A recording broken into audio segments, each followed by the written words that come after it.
Ito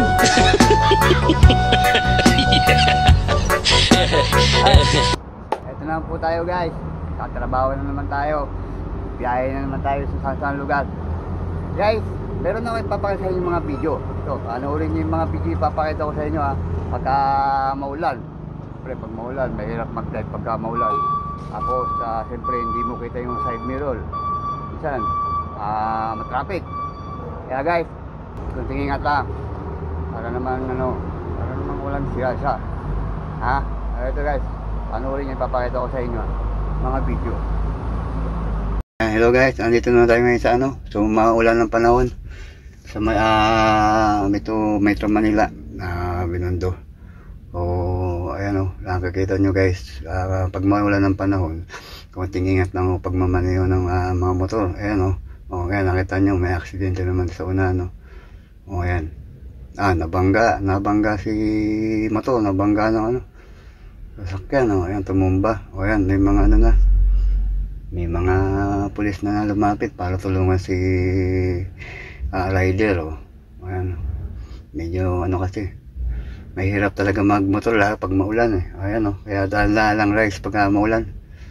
Ayan medyo malalim na rin yung tubig dito, may tubig na rin yung kalsada. Ayan guys, ingat lang po, ingat sa biyahe.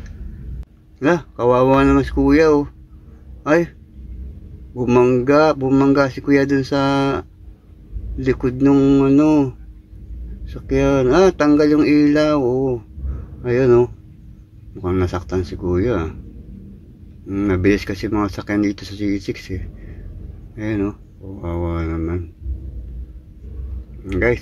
Ingat kayo pag nagmamaneho ng motor huwag kayong tumututok. Ayan magaya kayo kay kuya tingnan nyo guys yung driver ng trailer iniwasan niya yung bus ang bait naman ng driver ng trailer na mapagbigay ayan bumalik ulit siya kapag bigay yung driver ng trailer pero yung bus diretso lang walang nasabit na siya.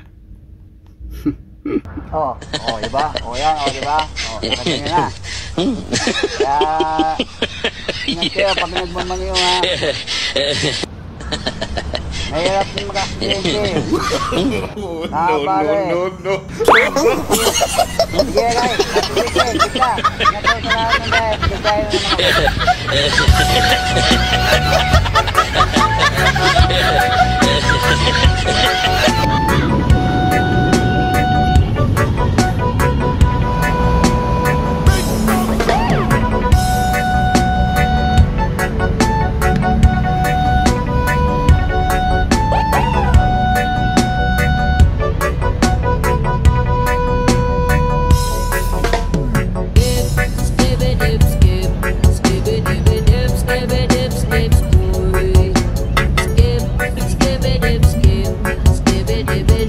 Bigay na